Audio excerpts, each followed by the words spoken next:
ओम जयंती मंगला काली भद्रकाली कपालिनी दुर्गा क्षमा शिवा धात्री स्वाहा स्वधा नमोस्तुते। ये सिर्फ और सिर्फ माता रानी के न्यू ईयर पे दर्शन करने आए हैं।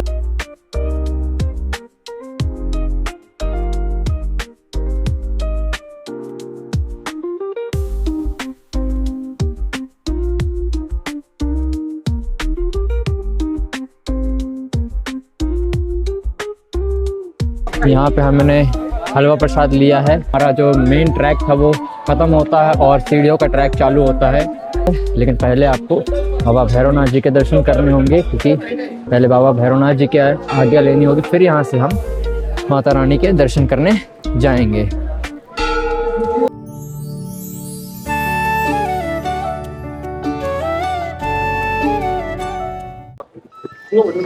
आ गया है माता रानी पूर्णगिरी का मुख्य प्रवेश द्वार। अब यहाँ से हमें 3 किलोमीटर बस सीढ़ियाँ ही चढ़ते जाना है। चलते रहते हैं, चलते रहेंगे और धीरे धीरे माता रानी का पास पहुँचते रहेंगे। ऊपर जाया आज मोस्टली धर्मशालाएँ ओपन हैं, क्योंकि नए साल का पर्व है, और अदरवाइज नॉर्मली धर्मशालाएँ क्लोज रहती हैं, क्योंकि कोई भी मेला नहीं चल रहा होता है। मेला जब मार्च से लेकर जून तक चलता है, तब सारी धर्मशालाएँ ओपन हो जाती हैं, क्योंकि हर तरफ लाइट्स लगी होती हैं, भंडारा चल रहा होता है 3 महीने का, और माता रानी दर्शन करने बहुत सारे भक्त आते हैं। यहाँ पे भीड़ काफ़ी रहती है यहाँ पे आज, लेकिन जैसे ये 2 दिन के लिए ओपन है धर्मशालाएँ बहुत सारी। और हाँ, जब भी आप ऐसी सीढ़ियाँ चलेंगे और कुछ बोलेंगे सही तरीके से, तो आपकी सांस फूलने की ज़रूर हो सकता है, सांस फूल सकती है आपकी। हमारे साथ एक कभी कनकपुर में इंसिडेंट हुआ था, वो मैं आपको बताता हूँ, क्योंकि ऐसे टैक्सी वालों से आपको भी बच के रहना चाहिए।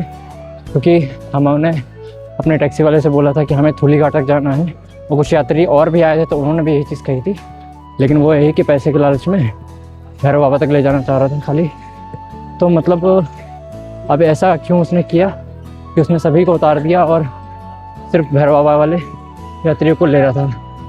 तो ऐसा नहीं करना चाहिए। वैसे तो सभी का नाम खराब होता है, तो ऐसे एक बार आप कंफर्मेशन ज़रूर कर लें टैक्सी वालों से, क्योंकि ऐसा हो सकता है आपके साथ भी अगर आप मेले में नहीं आए तो। क्योंकि अगर मेला चलता है तो इन लोगों को परमिशन ही नहीं रहती है टैक्सी वालों को।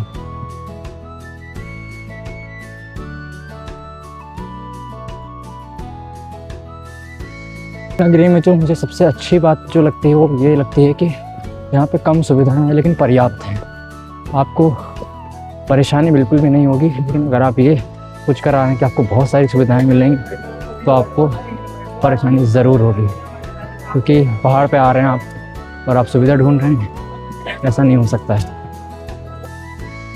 सामने आप जो मंदिर देख रहे हैं, इसका नाम है झूठे का मंदिर। इसकी कहानी हमें सिखाती है कि माता रानी किसी भी छल कपट को कभी स्वीकार नहीं करती हैं। कहते हैं बहुत समय पहले एक सेठ थे जो माता रानी के भक्त थे, लेकिन उनके घर पे कोई भी संतान नहीं थी। तो उन्होंने मनोकामना की कि माता रानी अगर मेरे घर पे पुत्र होगा तो मैं आपके लिए सोने का मंदिर बनवाऊंगा।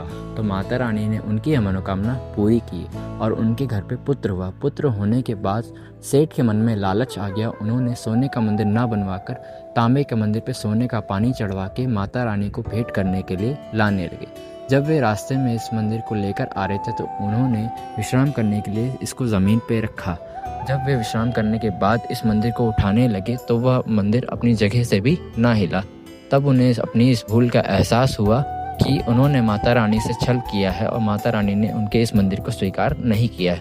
तब मजबूरन उन्हें यह मंदिर वहीं पे छोड़कर जाना पड़ा, और तब से वह मंदिर यहीं पे स्थापित है और झूठे के मंदिर के नाम से प्रसिद्ध है। अगर आपको अपने बच्चे का मुंडन करवाना है यहाँ पे पूर्णगिरी में, तो 101 रुपये देकर आप मुंडन अपना बच्चे का करवा सकते हैं। इस स्थान पे आपके बच्चे का मुंडन किया जाएगा, तो आप कभी भी आएँ और अपने बच्चे का मुंडन करवा सकते हैं। जय माता दी।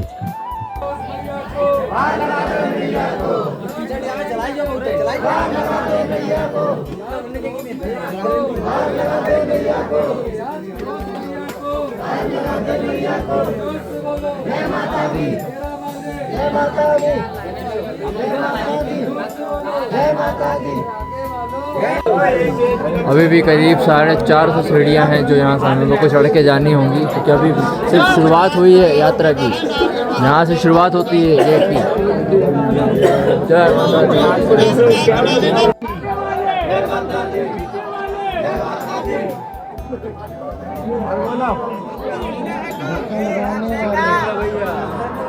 लगाने वाले ढक्कन दो।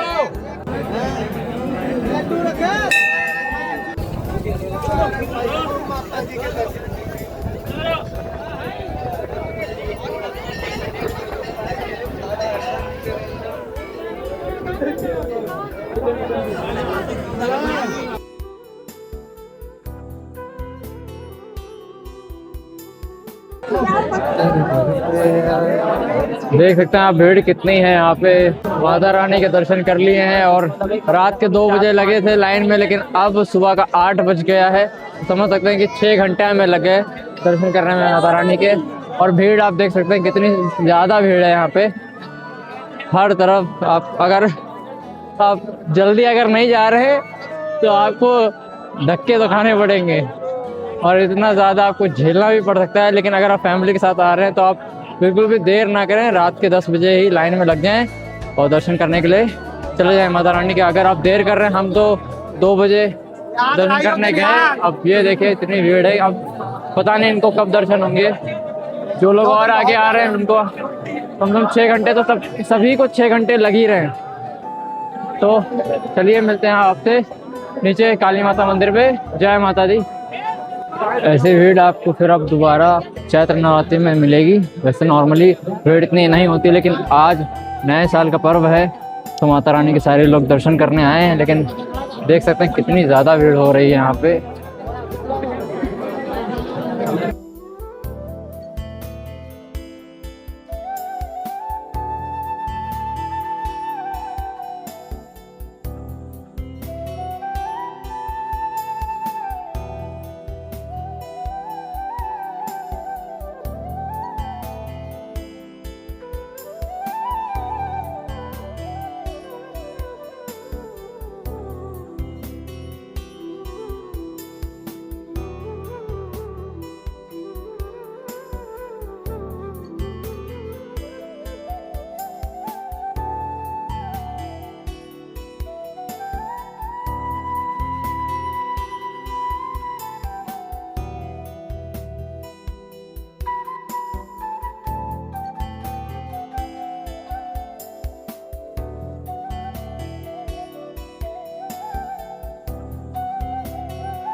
तो अब हम टनकपुर आ चुके हैं, माता रानी के दर्शन भी कर चुके हैं और अब हम जा रहे हैं बाबा सिद्धनाथ के दर्शन करने। तो अच्छा ये बताइए अरुण जी कि हमें माता रानी के दर्शन करने में कितना समय लगा था? रानी के दर्शन करने में करीबन 7-6 घंटे लगे थे। और वापस आने में? वापस आने में 15 से 20 मिनट लगे। 15 से 20 मिनट। तो मतलब ये था कि जो सीढ़ियों की संख्या थी, मैं आपको बताता हूँ, वो 300 से 400 थी। तो आप अंदाज़ा लगा सकते हैं कि जो माता रानी का दरबार होगा वहाँ से मुश्किल से 600-700 मीटर होगा। तो इतनी भीड़ थी कि हमें 6-7 घंटे लग गए। रात को 2 बजे हम लगे हुए थे लाइन में, और सुबह 8 बजे हमें दर्शन मिले माता रानी के, और वापस आने में सिर्फ 10 मिनट। तो यही होता है कि जब भी न्यू ईयर होता है या फिर एक तरीके से कह सकते हैं नवरात्र आते हैं, तो इतनी भीड़ लगना नॉर्मल है। और अगर आप नॉर्मल डेज़ में आ रहे हैं तो आपको भीड़ बिल्कुल भी नहीं मिलेगी। आराम से आप जाएंगे, वहाँ पे दर्शन कर लेंगे, और आप वहाँ पे कम से कम 10 मिनट वहाँ रुक सकते हैं। और ऐसे आप अगर आएंगे तो आपको जल्दी जल्दी में आगे भेज दिया जाएगा। तो चलिए, करने के बाद अगर कहीं हाँ। बुद्धि बाबा के दर्शन करे नहीं तो भी अपनी यात्रा पूरी होती। हाँ, अगर आप माता रानी के दर्शन करने आ रहे हैं तो ये याद ज़रूर रखें कि सिद्ध बाबा के दर्शन करने अंत में ज़रूरी है, क्योंकि माता रानी ने उन्हें ये वरदान दिया था या आशीर्वाद दिया था, हम ये भी कह सकते हैं कि अगर हम उनके दर्शन नहीं करेंगे तो हमारी जो यात्रा है वो संपूर्ण नहीं मानी जाएगी। तो अभी हम जा रहे हैं नेपाल बॉर्डर, और वहाँ पे बाबा सिद्धनाथ के दर्शन करेंगे। यहाँ से जरा लोकेशन दिखा देना उधर का। और सामने मैं आपको दिखाता हूँ कि ये हम अभी चल रहे हैं इंडिया में, और सामने है नेपाल। तो जैसे हम ये सामने आपको एक ब्रिज दिख रहा होगा, इसको हम क्रॉस करके जाएंगे, और सामने वहाँ पे बाबा सिद्धनाथ जी का मंदिर है, और वहाँ पे उनके हम दर्शन करके वापस आएंगे। आप ऑटो से भी जा सकते हैं, जो ऑटो आपको यहाँ ब्रिज तक छोड़ेंगे, और शायद ये आपसे 20 रुपये लेंगे, क्योंकि मैं ऑटो हम करके जाते नहीं तो हमें इसका किराए का अंदाज़ा नहीं है।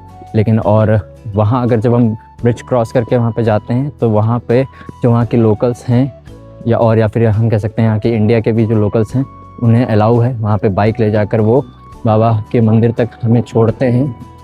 तो वो सिर्फ 10 रुपये लेते हैं एक राइड का, और अगर आप दोनों तरफ से आ रहे हैं तो सिंपल सी बात है, 20 रुपये आपको पड़ेंगे।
आज नए साल पे भी नेपाल में भी इतनी भीड़ मैंने बहुत समय बाद देखी है। ये सिर्फ भीड़ नवरात्रि में हमें दिखाई देती है हमेशा, लेकिन आज ये भीड़ यहाँ ही है, तो कह सकते हैं कि भीड़ कितनी आई होगी, आप खुद इस चीज़ का अंदाज़ा लगा सकते हैं।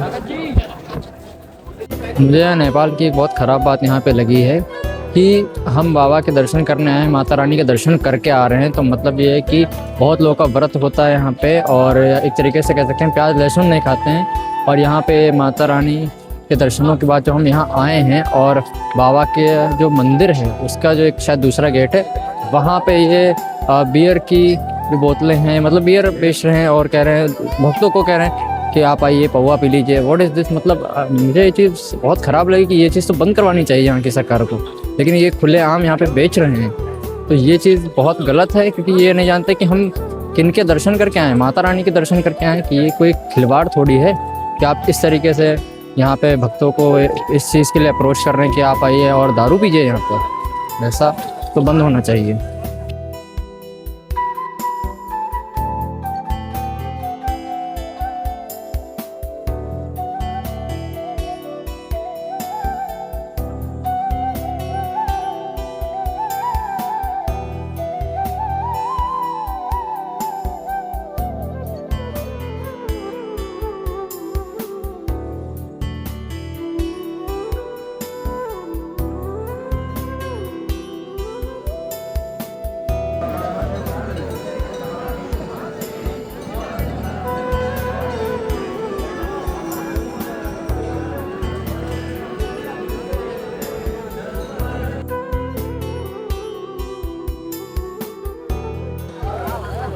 जय माता दी। तो हमने सिद्ध बाबा के दर्शन कर लिए हैं और सिद्ध बाबा के दर्शनों के उपरांत जो हमारी ये यात्रा है अब संपूर्ण हो गई है।